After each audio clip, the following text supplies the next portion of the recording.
Come. Good morning, sir. Morning, Shruti. Please take your seat. Thank you, sir.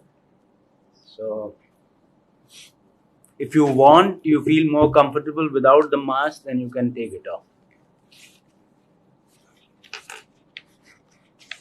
So, Shruti, your father is an architect. Yes, sir. You have no interest in architecture? Sir, I do like looking at buildings and understanding things, but as a profession, No.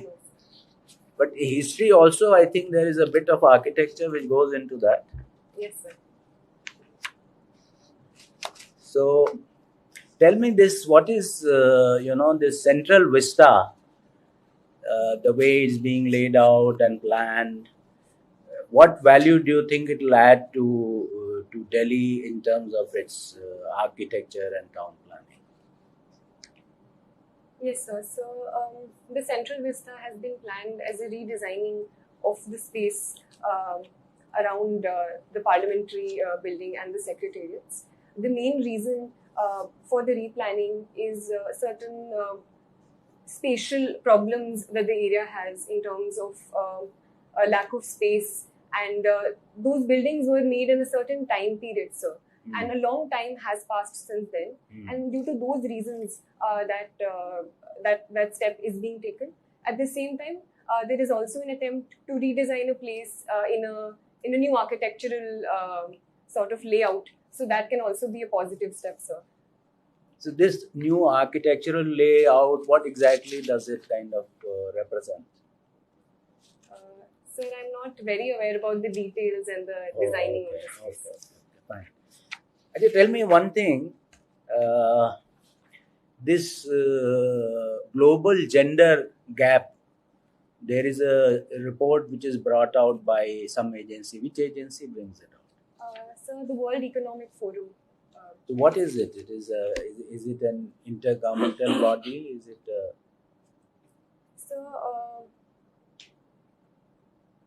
It is an international body. I'm not aware if it is a intergovernmental body per se or. So what do you mean by international body? So I think it has international countries as well as other organizations as members that may not be necessarily state actors. But are some governments also members? Sir, I'm not aware about the conversations. Okay, so what is you are aware of their latest report and India's ranking in it? Sir, I don't remember the exact ranking. Okay, so but it has come down by some 28 positions, isn't it? Yes. What does it show? So, since independence, I believe, sir, the position of women has continuously increased and has become better in certain ways, I do believe, sir. At the same time, certain gaps do exist in the economic, social, as well as educational realm and in political representation, which is shown through the gender gap, sir. And these differences between the position of men and women is something that we do need to work on. And the gender gap index is an indicator of the steps that we need to take forward in this direction, sir. How do you see that it is an indicator of the steps that we need to take? Can you just tell us how exactly is this arrived at? What is the basis of this indexing? Sir, in terms of the methodology used in the index, I'm not aware about the specific indicators, but I do think that the very index and the fact that we have gone down 28 steps is a point where we should come in and try to increase representation of women, say in the parliament from the current 14% to more. The gender gap index also in terms of income is around 27% according to the IMF in terms of wage gap between men and women. So these are certain areas where certain steps definitely can be taken. So the very idea that we have gone down 28 steps should be a clarion call for us to do so. No, this is a good point which you are making. Of course, one can also wonder that how accurate is this index if in 1 year it falls, a country like India, which is a big country, falls 28 position. It shows certain weakness probably in the index itself, and we see very often that we don't agree with the way the indices are built. But are you aware broadly what are the 4 factors which they take into account? Sir, I You haven't actually read- mentioned a couple of them. Yes. It's about access to resources, and I think political empowerment is one, and economic space in economic activity is another. But there are, okay, forget about what they do. If you have to measure, what else would you take into account?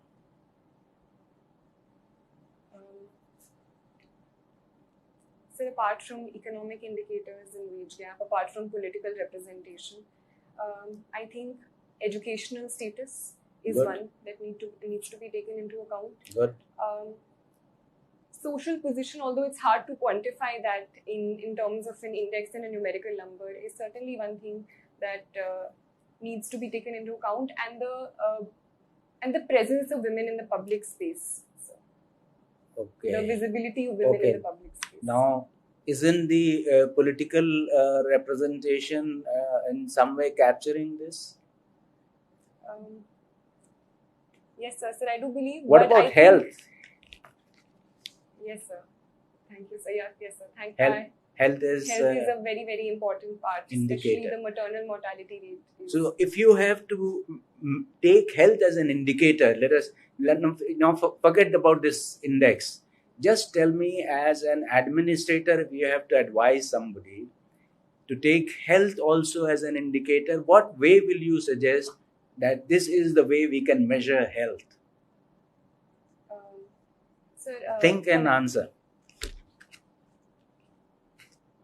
So with specific reference to women, sir? Yeah.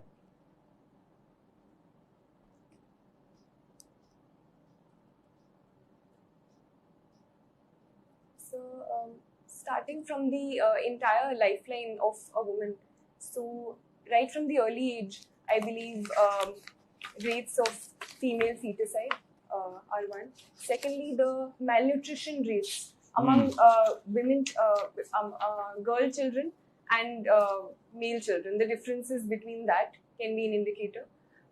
Malnutrition rates are known to be greater among girl children because of the preference that is given to male child over certain things like milk or eggs which come into the household. Thirdly, sir, is the case of anemia, and anemia rates, in fact, according to the NFHS survey, have gone up rather than coming down with respect to women. So anemia is a major case. Maternal mortality rate, although has come down in the NFHS 5 data, but certain states it's very alarming, especially Assam and Uttar Pradesh. Excellent. I think you have given a very good reply, I should say. Now, this is going to be my last subject or topic that I am going to touch. And you tell me what is happening in Sri Lanka. What is this crisis, and what are its drivers? What led to this crisis? Yes, sir. So, the Sri Lankan economic crisis is very extreme at this point, and I recently read that even exams are being cancelled because of the lack of paper. So it's a very, very extreme state. The reasons for it have also been therefore gradual and have accumulated over time. Firstly, sir, is its massive debt burden at that point, and that also has been due to a lot of factors. One of them being the extreme debt dependency on countries like China. Secondly, sir, tourism is a major source of income for the Sri Lankan economy, and the COVID pandemic also had a major impact on that source of income. Then thirdly, sir, certain policies that the government has taken have also been faulty on a domestic level, such as the policy decision to have only organic food in the country. So that brought down the productivity and the economy of the country. The forex reserves have also gone down, and it's a very import-dependent country at this point. So these are a variety of reasons why I feel the economic situation. You made very good points. Yes. So how better can I answer that question? Because I was in a bit of fix when you were asking yes, no, and see, when emotions and mythology is there, like for example, Ram Setu, it's of economic interest. So if majority of the people believe in mythology and that's why they don't want economic development, forget about the decision of the government of India, forget about but your rational thinking should share that it's a emotional issue, but economic conditions should prevail. So therefore, there is no harm in navigating through it. It's in the beginning you said it's not a man-made structure. It's a natural structure. So if we are able to dig through the Suez Canal and Panama Canal, why not through this? If it's safe, and it's only a small part of it that is being wanted, not the entire Adams Bridge. Okay, sir. Okay, sir. Thank you, sir. So because if we keep on taking decisions based on sentiments, then we won't progress. Yes, sir. But all the best. Thank you, sir. All the best, Shruti.